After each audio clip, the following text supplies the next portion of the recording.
Amém. Boa noite, pessoal. Boa noite. Muito bom nós termos orado por esses temas que o Pedro falou, porque é mais ou menos a respeito daquilo que a gente vai conversar nessa noite aqui, de acordo com aquilo que a palavra de Deus nos direcionar. Eu queria convidar você já a abrir sua Bíblia na carta de Paulo aos Colossenses. Nós vamos lá para o capítulo 2, a partir do versículo 1. Interessante no culto de jovens é que a gente quase não escuta barulho de folha, né? Que é todo mundo no aparelho. Colossenses capítulo 2, verso 1, vou começar a ler. Diz assim: quero que saibais quão grande combate tenho por vós, pelos que estão em Laodiceia e por todos os que não me viram pessoalmente. Versículo 2: combato para que o coração deles seja consolado, estejam unidos em amor e enriquecidos da plenitude da inteligência, para conhecimento do mistério de Deus, a saber, Cristo, em quem estão ocultos todos os tesouros da sabedoria e da ciência. Versículo 4: digo isso para que ninguém vos engane com palavras convincentes, pois ainda que esteja ausente quanto ao corpo, contudo em espírito estou convosco, regozijando-me e vendo a vossa ordem e a firmeza da vossa fé em Cristo. Portanto, assim como recebestes a Cristo Jesus, o Senhor, assim também andai nele, arraigados, edificados nele e confirmados na fé, assim como fostes ensinados, crescendo em ação de graças. Versículo 8: tendes cuidado para que ninguém vos faça presa sua por meio de filosofias e vãs sutilezas, segundo a tradição dos homens, segundo os rudimentos do mundo, e não segundo Cristo. Pois nele habita corporalmente toda a plenitude da divindade, e recebestes a plenitude em Cristo, que é o cabeça de todo o principado e potestade. Senhor, nós já oramos nesse lugar, nós já falamos contigo, Pai, e bem sabemos, Senhor, que toda vez que a Tua palavra é pregada, toda vez que esse livro é aberto, existe, Senhor, impacto em nossos corações, Deus, pois a Tua palavra é eficaz, Deus, a Tua palavra ela é capaz de nos transformar, é capaz de abrir os nossos corações, Deus, nos converter ao Senhor. E o que nós pedimos nessa noite, Deus, é que realmente o Teu Espírito Santo possa falar conosco, Pai, de forma sobrenatural, Deus, não para que simplesmente nós entendamos, Deus, algo que está escrito, mas para que nós possamos aplicar em nossas vidas, Deus, mas para que nós possamos viver o Teu Evangelho de forma prática, Senhor. É o que nós te pedimos, Senhor.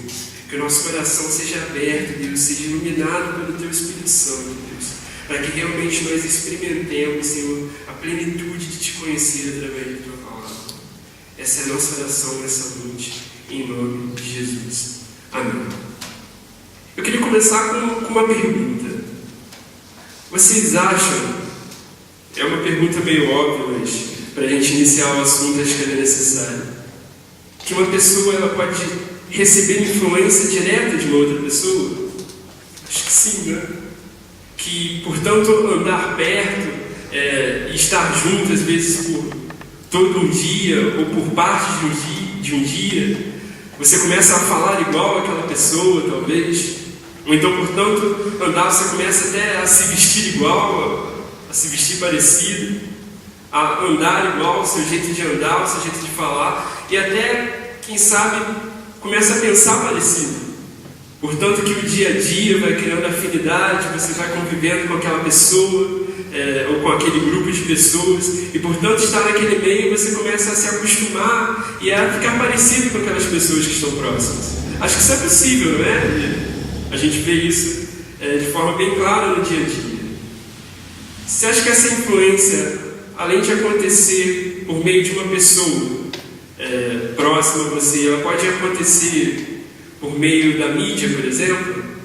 Portanto, algo ser dito através da TV e da internet, e aquilo começa a se tornar natural para você e para mim, e a gente começa a já não ter mais aquilo como algo estranho, mas como algo que está no nosso dia a dia. Ou através do próprio meio universitário, nossas faculdades, escolas, tudo isso a gente sabe que pode gerar uma certa influência em nós, né? Na verdade, é impossível você estar em um meio e você não ser de alguma forma, pelo menos um pouco, influenciado por aquilo. Isso é sociológico, em parte psicológico. Quando nós estamos em meio, a gente começa a prestar atenção naquilo que está ao nosso redor e algumas coisas a gente começa a absorver. Isso nem sempre é algo ruim. Mas o que eu quero que a gente pense nessa noite é como nós, que somos cristãos, que professamos a fé em Deus, devemos nos relacionar com as influências que acontecem. Como que o cristão ele deve se relacionar com as influências que acontecem através da sua família, ou através da sua faculdade, ou através do lugar onde trabalha.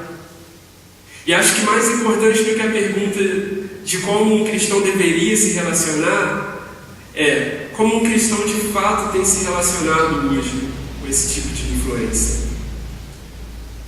Nessa carta que nós lemos um pequeno trecho, nós encontramos o apóstolo Paulo extremamente preocupado com algumas influências que estavam atingindo a igreja em Colossos. Influências que eles estavam recebendo, às quais eles estavam aderindo, então Paulo se vê obrigado a escrever a eles. Acho que é importante falar um pouco sobre os colossenses em si. A cidade de Colossos é uma cidade que era localizada na Ásia, numa região rochosa ali, perto das cidades até citadas na Bíblia, chamadas Hierápolis, que é citado até nesse capítulo mesmo, e Laodiceia. Então, Colossenses era uma cidade que antes nos séculos passados, antes da subida de Cristo, antes da época dos apóstolos, na época das guerras persas e coisas que aconteciam ali na época, era uma cidade de grande comércio. Era uma cidade que recebia produtos vindo de fora e que por isso ela tinha grande importância por conta desse comércio que acontecia na região. Só que algo foi acontecendo com o passar do tempo. As cidades próximas ali, tanto Hierápolis quanto Laodiceia, elas começaram a crescer em comércio, a crescer na sua estrutura. Então a cidade de Colossos foi começando a entrar em declínio econômico, em declínio no seu comércio, por conta dessas outras cidades que estavam começando a crescer. A gente não tem um registro exato do momento em que a igreja em Colossos foi fundada. Isso não está relatado no texto bíblico. Provavelmente ela foi fundada enquanto Paulo estava na cidade de Éfeso, através da pregação de outros que tinham estado em contato com Paulo. Então a gente tem citado aí, por exemplo, Epáfras. Deixa eu achar, acho que lá no capítulo 1, sim, lá no versículo 3, você pode olhar aí na sua Bíblia. Se já é Paulo saudando eles, ele diz: graças damos a Deus, Pai de nosso Senhor Jesus Cristo, orando sempre por vós, desde que ouvimos falar da vossa fé em Cristo Jesus e do amor que tendes para com todos os santos, por causa da esperança que vos está reservada nos céus, da qual antes ouvistes pela palavra da verdade do Evangelho, que já chegou a vós. Em todo mundo esse Evangelho vai frutificando, como também entre vós, desde o dia em que ouvistes e conhecestes a graça em verdade. Aprendestes isto com Epáfras, nosso amado conservo, que por vós é fiel ministro de Cristo, e que também nos declarou o vosso amor no Espírito. Então, a Bíblia relata que Epáfras foi esse, e provavelmente não sozinho, alguns historiadores vão dizer que talvez Timóteo estivesse com ele, ou talvez outros. Foi esse que levou a mensagem até a cidade de Colossos. Provavelmente, tendo ouvido essa mensagem do próprio Paulo, ele leva essa mensagem até os colossenses, e a Bíblia fala que os colossenses veem a fé e que ali então é fundada uma igreja, a igreja dos colossenses. Então a gente tem Paulo aqui escrevendo a uma igreja que na verdade ele não conhecia pessoalmente. Ele não tinha estado lá, ele não tinha estado com os irmãos. Isso a gente pode ver bem claro, dito pelo apóstolo lá no capítulo 2, no verso 1, onde ele diz: quero que saibais quão grande combate tenho por vós, pelos que estão em Laodiceia, e por quantos não me viram pessoalmente. Então Paulo está falando com uma igreja em uma localidade onde ele ainda não havia estado, e que havia sido criada, havia sido ganha aquela cidade através do testemunho de Epáfras e talvez de outros. Isso nos leva a pensar: o que levou Paulo a escrever para essa igreja? O que chegou ao coração de Paulo, onde ele viu a necessidade de escrever para aqueles irmãos que estavam naquele lugar? É importante relatar que é uma carta de prisão, é uma carta que Paulo escreve impossibilitado realmente de estar junto com aqueles irmãos e em cunho meio de urgência de falar algo para aqueles irmãos que estavam naquele lugar. E é claro em toda a carta que a preocupação que estava no coração de Paulo enquanto ele falava, eram as influências que a igreja de Colossos estava sofrendo. Isso fica claro em alguma parte desse texto que a gente leu no capítulo 2. Você pode olhar aí a partir do versículo 4, a gente lê de novo. É bem clara essa preocupação de Paulo no texto. Ele diz: digo isso para que ninguém vos engane com palavras convincentes. Ou seja, você vê uma preocupação de Paulo com pessoas que através de palavras e através de argumentos estavam levando aquela igreja para o caminho onde ela não deveria andar. Ele continua: pois ainda que esteja ausente quanto ao corpo, contudo em espírito estou convosco, regozijando-me vendo a vossa ordem e firmeza da vossa fé em Cristo. Portanto, assim como recebestes a Cristo, Senhor, assim também andai nele. Existe um apelo de Paulo para a persistência daqueles irmãos na sua doutrina, daquilo que havia sido ensinado por aquele que havia evangelizado eles. Arraigados e edificados nele, no versículo 7, e confirmados na fé, assim como fostes ensinados, crescendo em ação de graças, tende cuidado para que ninguém vos faça presa sua, por meio de filosofias e vãs sutilezas, segundo a tradição dos homens, segundo os rudimentos do mundo, e não segundo Cristo. Então é muito clara essa preocupação de Paulo com a cidade de Colossos. Como nós já falamos, Colossos era um centro comercial. Na época de Paulo, esse declínio já era existente na cidade, mas ainda existia muito comércio, muito movimento naquela cidade. E não só chegavam produtos vindos de todo o mundo, mas também chegavam as mais diversas religiões. Pessoas com mais diversos pensamentos, em meio àquele ato de comércio e aquele trocar de produtos, havia ali as religiões e as filosofias se espalhando de forma incontrolável, a gente pode até dizer. E em meio a tudo isso, a gente tem uma igreja sendo fundada e tentando permanecer na fé. É importante a gente lembrar que os colossenses eles eram gentios frígios. A gente vai ver por história que os descendentes deles eram religiosos, adeptos de coisas bem místicas e daquela coisa meio espiritualista que a gente vê ainda até hoje, né? Enfim, os colossenses, gentios em si, eram adeptos daquilo. Então, a gente vê ali uma igreja que foi fundada de forma sólida. E se a gente for olhar para a Bíblia, a gente vê que Paulo, em momento nenhum, ele questiona a verdadeira conversão daqueles irmãos. Isso a gente pode ver já logo no começo da carta. Olha aí para o versículo 1 do primeiro capítulo. Está lá: Paulo, apóstolo de Cristo Jesus, pela vontade de Deus, e o irmão Timóteo, aos santos e irmãos fiéis em Cristo. Paulo ele não duvida que aqueles irmãos se converteram, ou que aqueles irmãos receberam um falso evangelho.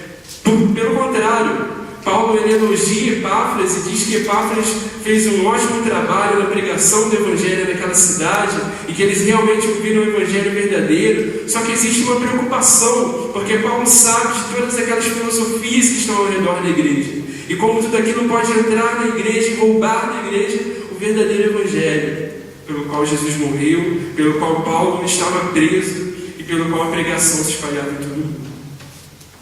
Então, a gente vê nesse processo ali em Colossos que começaram a surgir entre eles alguns mestres que queriam acrescentar coisas ao cristianismo.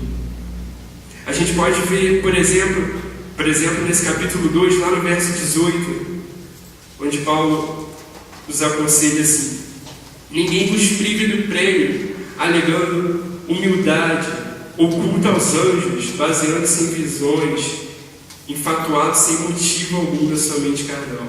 Paulo cita durante a carta algumas coisas que estavam tentando acrescentar naquela igreja. Um exemplo aqui nesse versículo é, por exemplo, o culto aos anjos. Alguns mestres estavam se levantando naquele lugar e querendo estabelecer que os anjos deveriam ser cultuados, talvez como intermediários entre Deus e os homens. E os colossenses, começando a ouvir aquilo, começaram a aceitar aquelas ideias. Ele fala ainda aqui no versículo 18, alegando humildade. O sentido aqui é alegando uma humildade exagerada, no sentido de não aceitar determinados alimentos ou aceitar viver uma vida de extrema abnegação. É interessante Paulo falando disso lá no versículo 20 do capítulo 2. Ele fala: se estáis mortos com Cristo quanto aos rudimentos do mundo, por que vos sujeitais ainda a ordenanças, como se vivesseis no mundo? Como não toques, não proves, não manuseis. Então a gente vê ali que estavam tentando introduzir na igreja uma espécie de legalismo. E isso era algo que Paulo talvez já estava até um pouco acostumado a lidar. Quando a gente escuta legalismo e vê aquele falando de não toques, não proves, não manuseios, a gente já vê que Paulo está fazendo algum tipo de ligação com o judaísmo da época. Com aqueles legalistas que tentavam dizer que, mesmo tendo recebido a Cristo, você era obrigado a ter que cumprir a lei, ter que cumprir aquilo que estava escrito de mandamento no Antigo Testamento. E a gente vê que Paulo ele tem essa preocupação aqui também, com esses mestres que começam a surgir e a ensinar essas coisas. E os colossenses eles começam a se entusiasmar com essas doutrinas e olhar, olha, culto aos anjos, uau!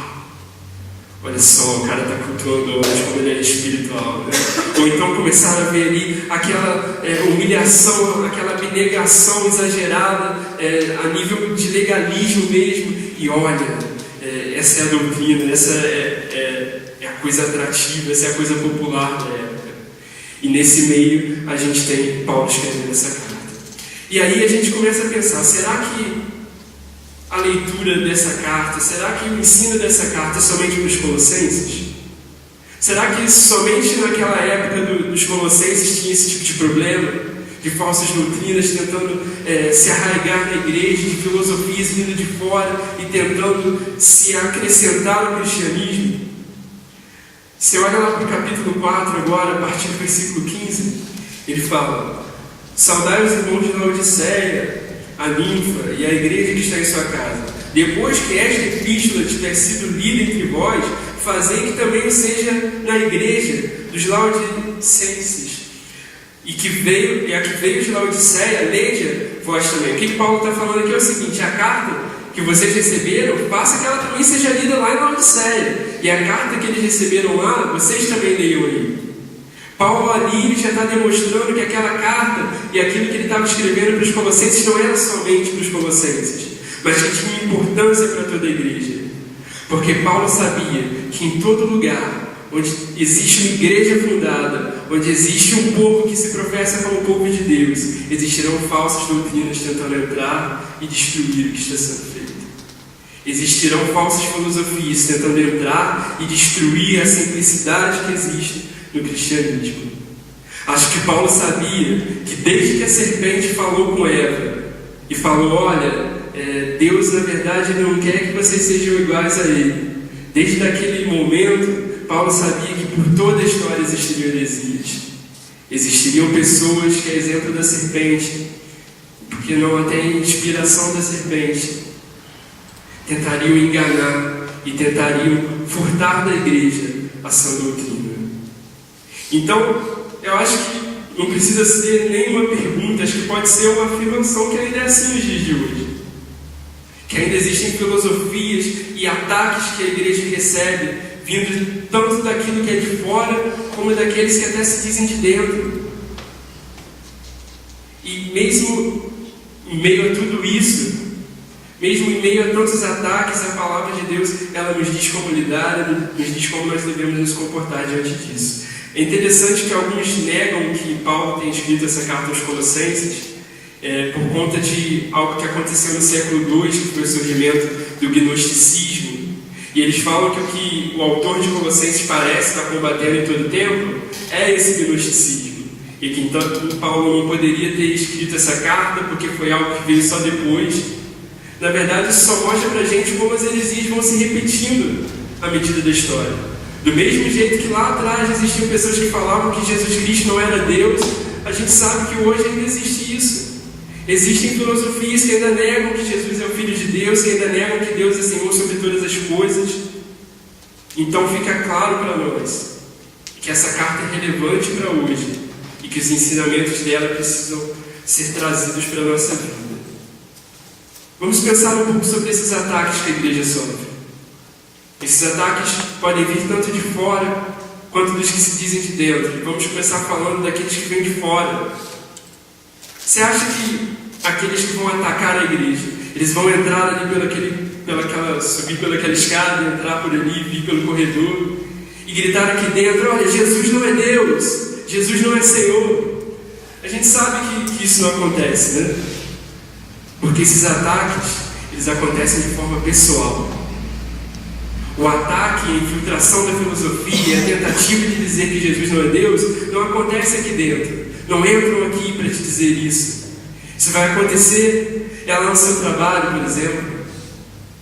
Isso vai acontecer no seu conjunto de amigos. Isso vai acontecer através da mídia. Isso vai acontecer dentro da sua faculdade, quando o seu professor, no meio da aula, se levantar e dizer: olha, é impossível que um Deus tenha criado o universo. E aí a gente tem que se colocar diante dessas afirmações, desses ataques, e perceber que o que está começando é uma guerra de influências. O que está começando é uma guerra de filosofias em busca dos nossos corações. E aí a gente vê, e muitas vezes a igreja começando a se render em tantas áreas, aquelas filosofias que vêm de fora. A gente falou há alguns sábados, por exemplo, sobre a questão do feminismo. E aí começa a vir essa filosofia, por exemplo, e dizer: não existe essa coisa de Deus ser dado funções específicas para o homem e de Deus ser dado funções específicas para a mulher. Isso não existe. Começam a dizer isso lá fora, e aí a igreja começa a olhar e começa a pensar: será que aquilo que estava escrito não dizia respeito só ao passado? Será que aquilo que está escrito também diz respeito a hoje? Será que hoje as coisas não são diferentes? Afinal, a mulher tem crescido tanto na sociedade, alcançado tantas posições. Será que é demais dizer que uma mulher pode liderar a sua casa em vez do homem? E aí a gente começa a ver as filosofias que vêm de fora, entrando dentro das nossas vidas, entrando dentro do nosso cristianismo e alterando as coisas. O próprio caso do homossexualismo. Há anos atrás, o homossexualismo era tido certo como algo que não agradava a Deus. Hoje você vai olhar e você tem igrejas que são pastoreadas por homossexuais.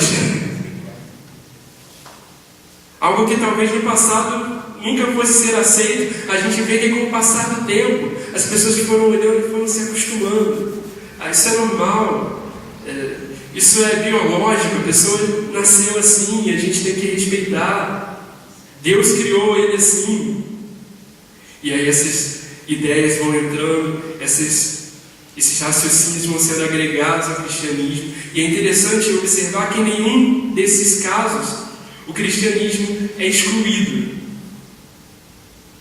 O que eles fazem? Eles acrescentam o cristianismo. Olha, a gente não nega o cristianismo, mas não existe nada errado no homossexualismo. Acho até que o homossexual deve frequentar a igreja e não se importar em resolver aquilo diante de Deus. Então a gente não tem uma negação, a gente tem um acréscimo.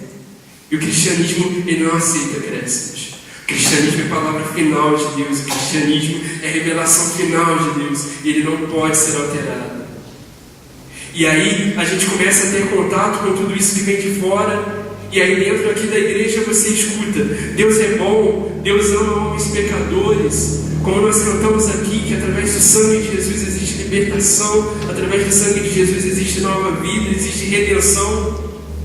E aí você vai lá fora e entra dentro da sua faculdade, do seu ambiente de trabalho, e você escuta: mas se Deus é bom, então por que existe mal no mundo? Já escutei tanto essa. Se Deus é bom, então por que existe fome? Por que existe sofrimento? Por que existe mal? E a gente falou aqui, até meio rindo, mas essa é uma pergunta que muitas pessoas aqui dentro mesmo da igreja, dentro da igreja em geral, às vezes a gente não sabe como responder, como lidar.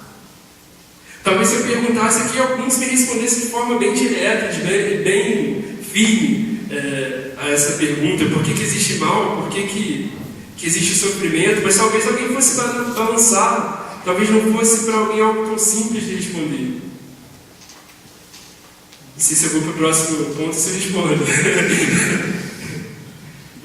Enfim, pensa lá em Gênesis, capítulo 1, o que Deus fala? O primeiro haja de Deus. Ele fala que haja luz. Isso no versículo 3, né, do capítulo 1. E aí depois ele parte para a área de criação, né, para criar as outras coisas lá. Você vê Deus falando, haja trevas. Você não vê Deus falando, haja trevas. Você vê Deus falando, haja luz. E aí você vê no versículo 4, Deus falando que depois do haja luz, você vê lá falando que Deus fez então separação entre a luz e entre as trevas. Mesmo sem ter existido haja trevas. Por quê? Porque as trevas são simplesmente a ausência da luz. Onde não existe a luz, existem as trevas. Por que existe mal no mundo? Não existe. O mal não é algo que existe em si mesmo. É a falta do bem. Por que existe sofrimento?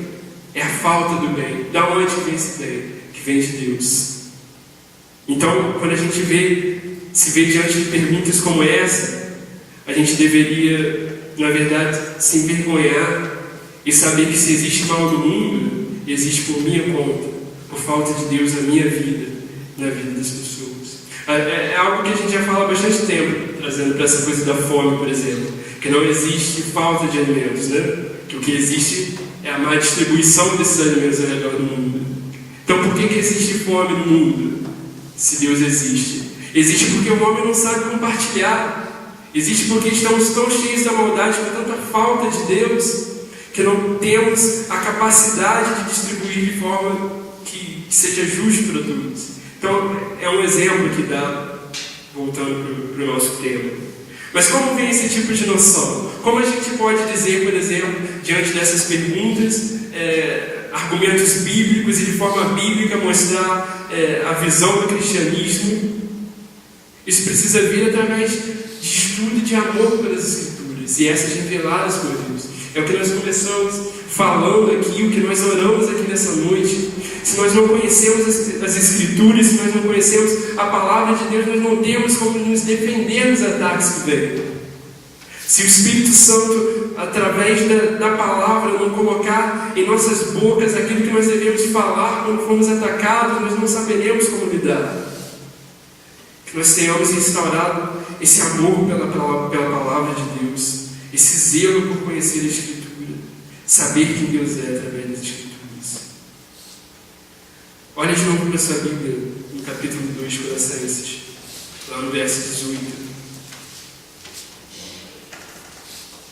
Onde diz lá: ninguém vos prive do prêmio. A gente já leu esse versículo. Alegando humildade oculta aos anjos, baseando-se em visões, infatuado, sem motivo algum na sua mente carnal. O que Paulo está falando? Que o que estava atraindo os colossenses, o que era ali ponto de levar eles a caminho daquelas doutrinas erradas, era um discurso bonito.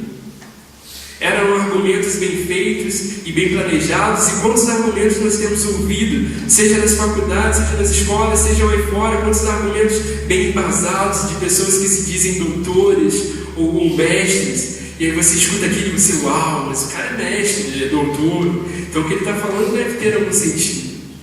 E por conta de argumentos que parecem bem preparados, a gente vai deixando a palavra de lado e vai deixando essas filosofias nos tirarem do centro do verdadeiro Evangelho. Os estudiosos eles vão dizer que para uma visão de mundo ganhar a sociedade, para ela de fato imperar na sociedade, ela só precisa ganhar 3 áreas, para que ela possa de fato se tornar a visão predominante, a filosofia predominante de uma sociedade. Ela precisa dominar 3 áreas. São as seguintes: primeira, a academia, e não é a academia, estou falando das universidades, as escolas. Se ela domina as universidades, aquilo que é ensinado ali, é um dos pontos. O outro ponto é a legislação, ou seja, se ela domina a academia, se ela domina as leis que regem o lugar e se ela domina a mídia. Se uma visão de mundo consegue dominar essas 3 coisas, ela começa a dominar toda aquela sociedade. E a cosmovisão, a visão de mundo que impera hoje é o tal do secularismo. É aquela ideia de que não há necessidade de Deus. Que na verdade a vida é muito curta para existir um Deus. Ou ainda que não existe essa negação de que eu não preciso de Deus, se eu precisar dele é no máximo aos domingos, no horário de 7 às 9 mais ou menos. Essa é a visão que tem imperado hoje, que todas as religiões de alguma forma levam a Deus, se houver amor. E se você diz que não, que existe uma religião que está errada, e que aquela religião que você segue é certa, então não tem algo de errado com você e a sociedade não tem espaço para você.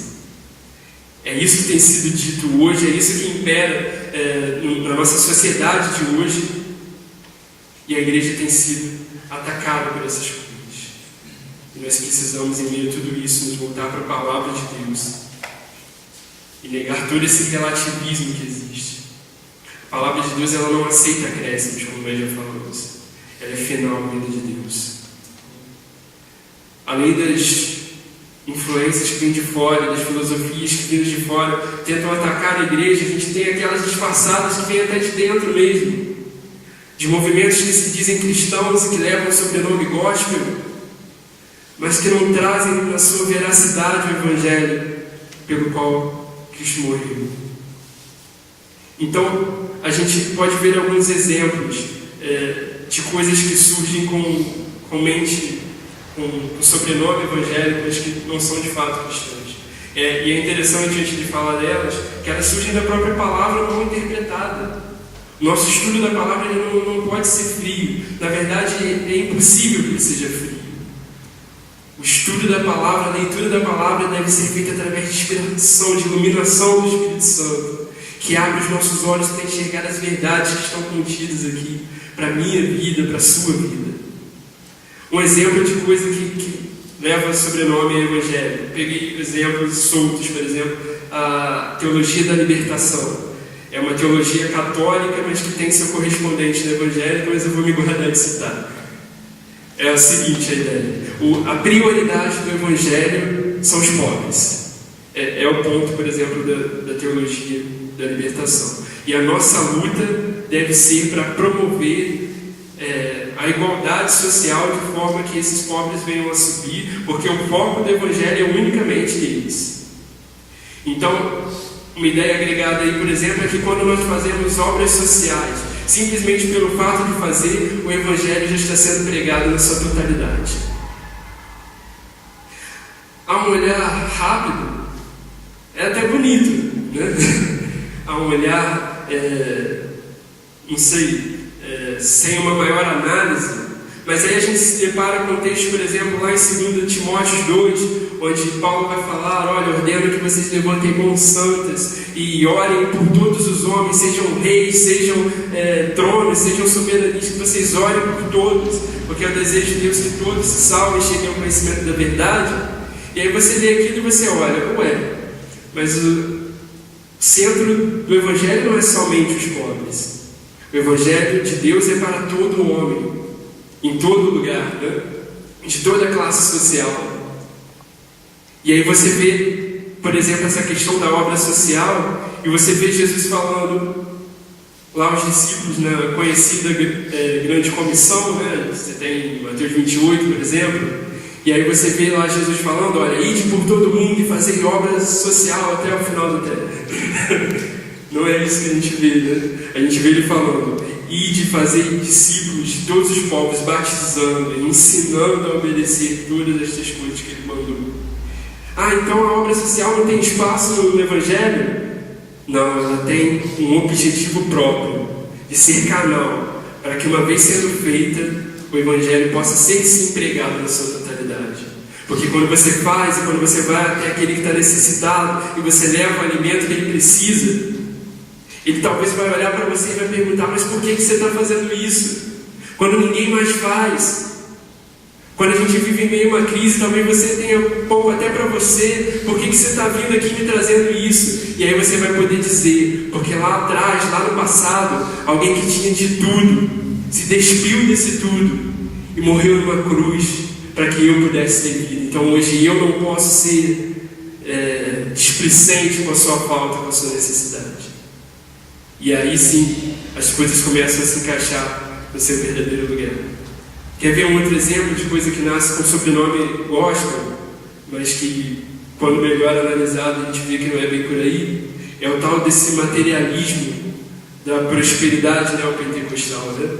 Essa coisa que a gente já está tão acostumado aqui no Brasil a ver. A prosperidade é bíblica? Sim, a prosperidade é bíblica. E aí você pensa em algum versículo, não sei. Em todas as coisas somos mais vencedores daquele que nos amou. Mas aí você vê eles pegando esses versículos e aí eles começando a pensar: se em todas as coisas nós somos mais vencedores, então Deus vai me dar um carro novo, então Deus vai me dar uma casa no valor de 50 mil reais, de Silvio Santos. Então Deus vai me dar dinheiro, então Deus vai me dar negócios abençoados, então Deus vai me dar de tudo, do bom, do melhor, porque eu vou comer do melhor dessa terra. E como a gente tem ouvido isso nos nossos dias, né? Como a gente tem visto isso. E aí a gente se esquece, e eles se esquecem daquilo que vem antes desse versículo de Romanos 37. Diz: por amor de ti somos entregues à morte todos os dias, fomos considerados como ovelhas para o matadouro. E aí sim, contudo, em todas as coisas somos mais que vencedores por aquilo que nos amou. E aí a gente vê um simples versículo tirado do seu contexto e fazendo um estrago enorme na cristandade brasileira e até aí para fora. Então você está dizendo, Edson, que os bens materiais não podem vir, que Deus não abençoa? Não é isso que eu estou falando. Eu estou falando que todas essas coisas que podem vir, todas essas bênçãos de Deus, elas não são um fim em si mesmo.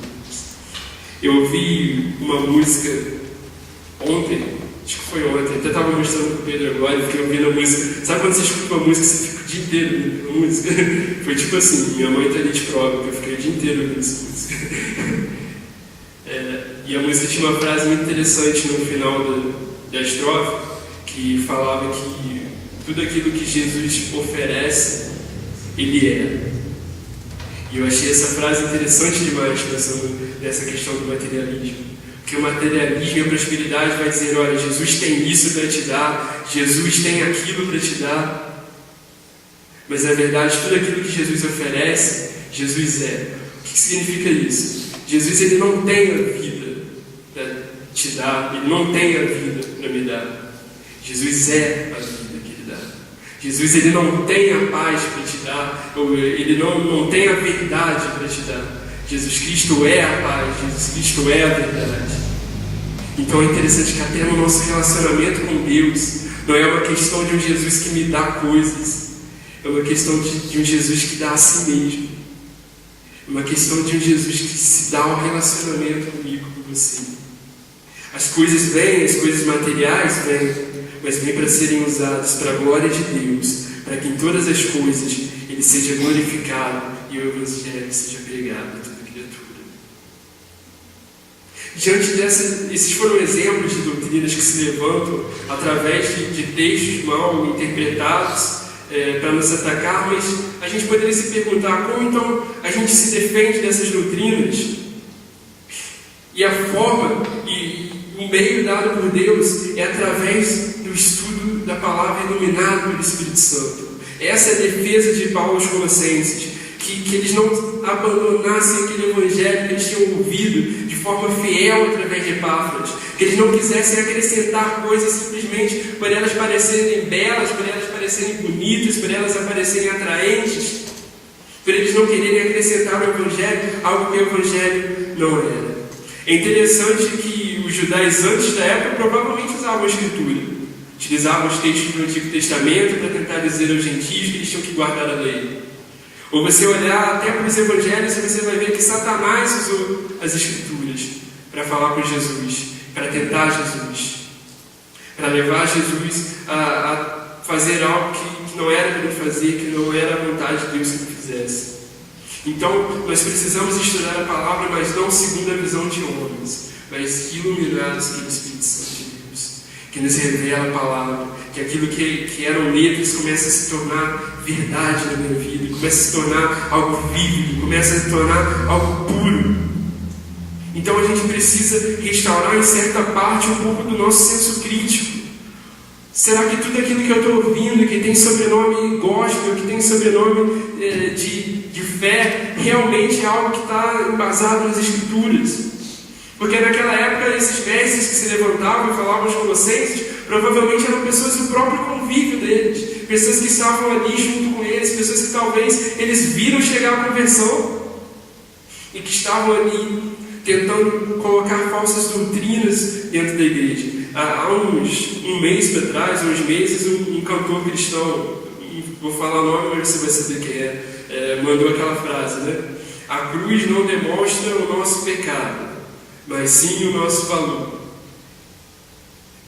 E aí a pessoa olha, né? E a gente sabe que a cruz mostrou sim o nosso pecado. Eu acho que o problema é que não está nem na segunda parte de falar, a cruz mostra o seu valor. Eu acho que sim, mostra que Deus nos valorizou a mais do que nós tínhamos de valor, e através disso veio encarnado em Cristo. Mas dizer que a cruz não demonstra também o nosso pecado, que não demonstra também que era necessário que acontecesse uma expiação, que Jesus viesse para nos resgatar. Mas o cara é cantor cristão, é filho de pastor, e aí a gente aceita, e aí a gente adere, e aí a gente aceita como algo verídico. E acho que a gente precisa restaurar um pouco desse senso de olhar para tudo que é falado e pensar, será que de fato isso está batendo com a Escritura? E isso eu digo até no nosso meio, olhar e pensar, será que isso que está sendo pregado, será que isso que o Edson está pregando hoje tem a ver com a Escritura? Eu gosto muito do texto que fala a respeito dos bereanos, lá em Atos, que fala que enquanto os apóstolos pregavam, eles iam olhando nas Escrituras e conferindo se realmente era daquele jeito. Imagina, estava um apóstolo pregando. Um apóstolo, não é desses que a gente tem hoje, não. Um apóstolo mesmo, um verídico, pregando. E os caras estavam ali conferindo, olha, será que ele está falando a verdade mesmo? Será que isso condiz com a Escritura? E acho que isso é necessário também. E eu não digo com isso, na quinta até eu assim, a gente estava conversando sobre isso, que a gente deva rejeitar tudo então que uma pessoa fala, porque aquela pessoa falou uma coisa que não está muito correta. Não, a gente tem que entender que ainda que a pessoa às vezes seja sincera, ainda que a pessoa às vezes esteja fazendo com o real coração, tudo deve ser olhado através da Escritura. E a gente começa a entender o que é falado, de reter aquilo que é bom, de reter aquilo que é proveitoso. E aquilo que não for proveitoso, deixar de lado e, na medida do possível, tentar até ajudar aquela pessoa a chegar a uma visão correta. Porque muitas vezes a gente se coloca na posição de apontador e olha, fulano falou aquilo. Isso fica muito claro em rede social, assim, quando o cantor fala besteira dessa. Nesse caso mesmo, que esse cantor falou essa frase, um monte de gente saiu nas redes sociais acusando, e eu olho isso e caramba, o mundo está vendo igreja contra igreja, né? Está vendo sendo difamado pessoas que, ainda que de forma que a gente considera negligente, estão levando o nome de Deus, né? Então a gente precisa ter um certo equilíbrio aí, de ter um senso crítico, de saber aquilo que a gente pode receber como palavra de Deus, de saber como lidar com aquilo que não provém de Deus, com aquilo que provém de pensamentos humanos. Então, como reconhecer a marca de um falso evangelho? É simples. Não existe poder num falso evangelho. Não existe poder para fazer cura, não existe poder para profecias. Não, isso a gente vê na televisão, se você ligar. Não é desse tipo de poder, mas é do poder que se fala lá nessa carta ainda de Colossenses. Você olha lá para o versículo 23. Fala assim, ele está falando desses mestres falsos, né?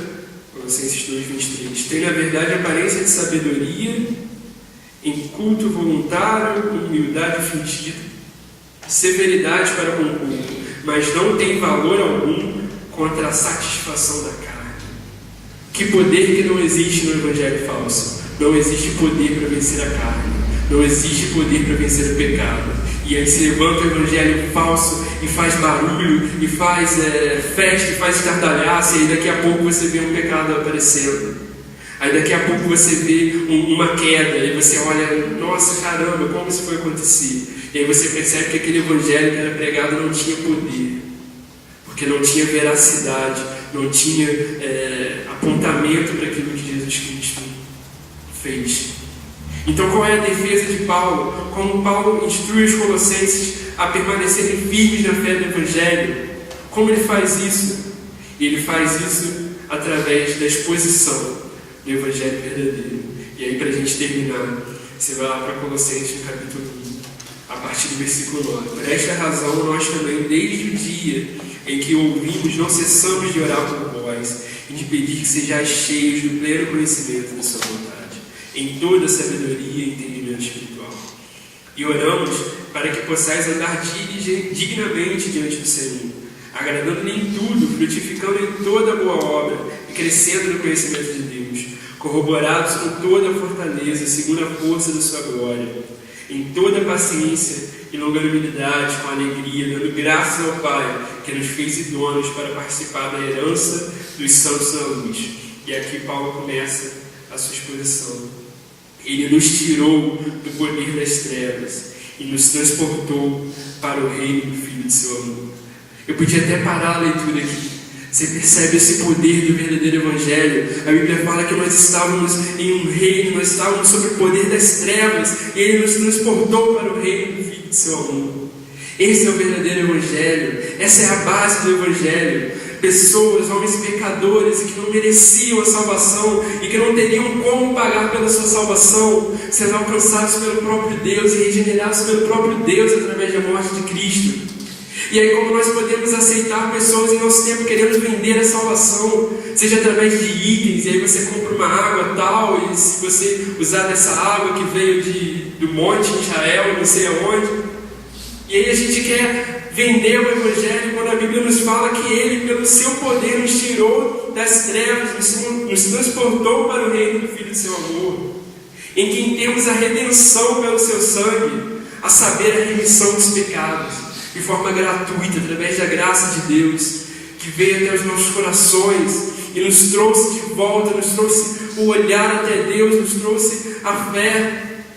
Ele continua no versículo 15, falando de Jesus. Ele é a imagem do Deus invisível, Ele é o primogênito de toda a criação, pois nele foram criadas todas as coisas que há nos céus e na terra, visíveis, invisíveis, sejam tronos, sejam soberanias, sejam principados, sejam potestades, tudo foi criado por Ele e para Ele.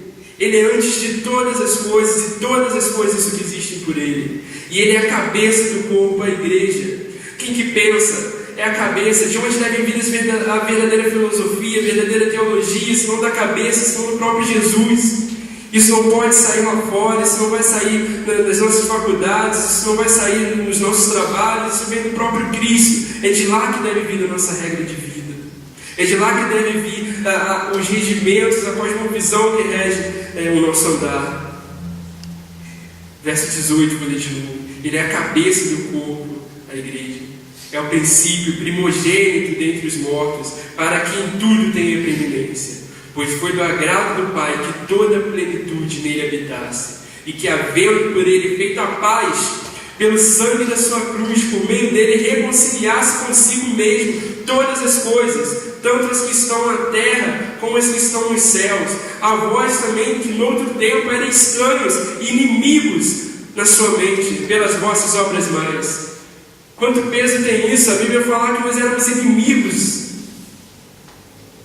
A Bíblia fala que existe um estado de estar como inimigo de Deus, e de Deus ter por Ele mesmo nos reconciliado e nos feito seus amigos. O que Jesus fala lá para os discípulos? Já não chamo vocês mais servos, chamo vocês de amigos.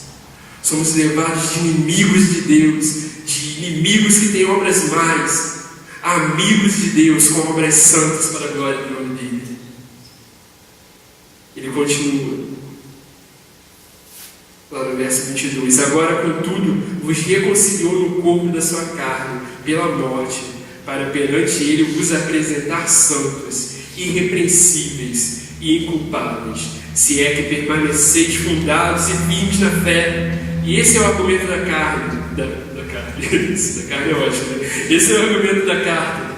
Permaneçam fundados nesse evangelho que foi exposto, no Evangelho da graça de Deus, no Evangelho que não é cheio de filosofias vãs, no Evangelho que não é cheio de coisas desse mundo, mas no Evangelho que provém da própria cabeça, que é Cristo, que é revelado através da palavra de Deus. Essa é a defesa de Paulo. Eu já disse várias vezes aqui e digo de novo: o cristianismo ele não é adaptativo. O cristianismo verdadeiro ele é tão atacado porque ele não consegue ser relativista. O cristianismo não consegue dizer: olha, isso aqui pode estar certo, isso aqui pode estar certo também. O evangelho, o cristianismo, ele tem um ponto. Isso significa que ele não pode concordar com nada que os outros falem? Não, não é isso. Mas sempre vai existir um ponto entre o cristianismo e qualquer outra filosofia em que o cristianismo vai ter uma particularidade. E aí, diante dessa particularidade, a gente vai ter que escolher se a gente vai se deixar guiar pelas filosofias desse mundo ou pela palavra de Deus. Que a gente possa escolher diante de tudo isso, olhar para a revelação de Deus, olhar para Cristo e receber dele a direção para as nossas vidas. A igreja, ela não é uma sociedade trancada em quatro paredes, que deva ficar se protegendo das influências que vêm de fora e tentando se cercar de todos os lados para não receber as influências. Eu não vejo assim. Porque o que a palavra fala, o que Jesus fala, é que as portas do inferno não prevaleceriam contra a igreja. Você já viu alguém usando uma porta para atacar alguém? Pode até ter visto, né? É impossível, sua vida. Mas normalmente as portas são o quê? As portas são ferramentas de defesa. A porta é o que você fecha para alguém não passar. E se a Bíblia fala que as portas do inferno não prevalecem contra a igreja, é porque é a igreja que deve se colocar em posição de ataque. Somos nós que temos que ir. Então, como que a igreja, aquela pergunta do início, como que a igreja se relaciona com as influências?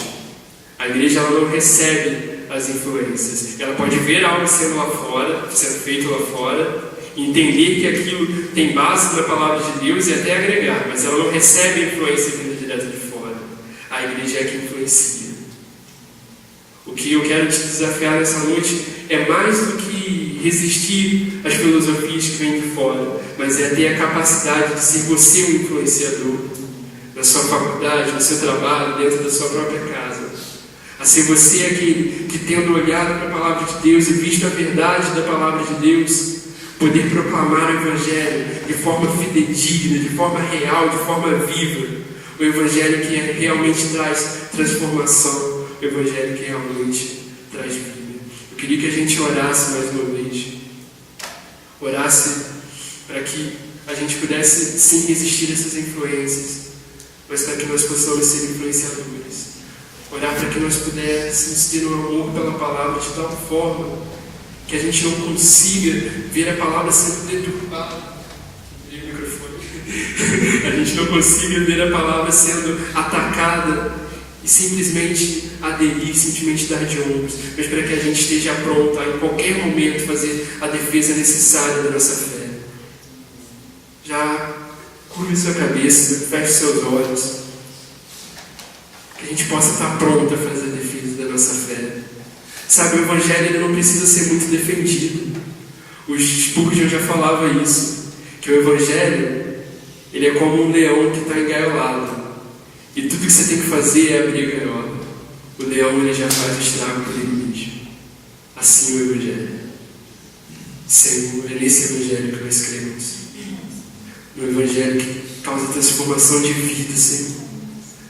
No Evangelho que bate de frente com o pecado, Senhor, acusa o pecado, mas também dá a porta de saída, dá a porta de escape, para que o pecador possa se tornar em filho, Deus. Nesse Evangelho que nós temos crido, foi esse Evangelho que nos ganhou, e esse Evangelho que tem nos santificado, Senhor. E nós queremos permanecer nesse Evangelho, Deus, de forma firme, de forma real, Senhor. Nos perdoe, Senhor, se alguma coisa nós temos caminhado para longe, Deus, da Tua revelação. Nos perdoa, Deus, se em algum momento, Pai, nós temos sido displicentes, Deus, com a Tua palavra, Senhor. Deus, como nós podemos nos dizer cristãos, Senhor, se não existe compromisso com a Tua palavra, Deus. Se nós, Deus, não temos o hábito, Deus, de ler a Bíblia, Deus, de meditar, de sentir o Teu Espírito Santo falando conosco através da Tua palavra, Senhor, tem misericórdia de nós, Deus. Deus, nós sabemos, Deus, o quanto, Senhor, é difícil, Deus, o quanto às vezes parece pesaroso no início, Deus, mas que cada um de nós possa ter amor pela Tua palavra, Deus. E aquilo que antes talvez parecia até chato, Deus, parecia cansativo, Deus, possa, Deus, começar a ser um diálogo, Deus, entre o Senhor, Deus, e a gente, Deus. E a gente olha ali para o texto sagrado, Deus, e sim o Senhor falando sobre as nossas vidas, sobre os nossos dias a dia, Senhor, sobre a forma como nós devemos andar, Senhor. É isso que nós queremos, Senhor. Deus, que o Senhor nos capacite, Deus, a expor a Tua palavra, Deus, de maneira eficaz e pura, Deus, das nossas universidades, Senhor, dos nossos locais de trabalho, Deus, dentro das nossas famílias, Senhor. Que nós não sejamos covardes, Deus, mas que em todo momento, Deus, nós tenhamos em mente que as portas do inferno não prevalecem contra a Tua igreja, Senhor. Não prevalecem contra a Tua igreja, porque é o Senhor mesmo que batalha por nós, é o Teu próprio Espírito Santo que faz a obra através da pregação do Evangelho. Que haja pregação do Evangelho através das nossas vidas, Senhor. É a oração que nós te fazemos, Deus, quebrantados diante do Senhor, pedindo pela Tua misericórdia. Em nome de Jesus. Amém.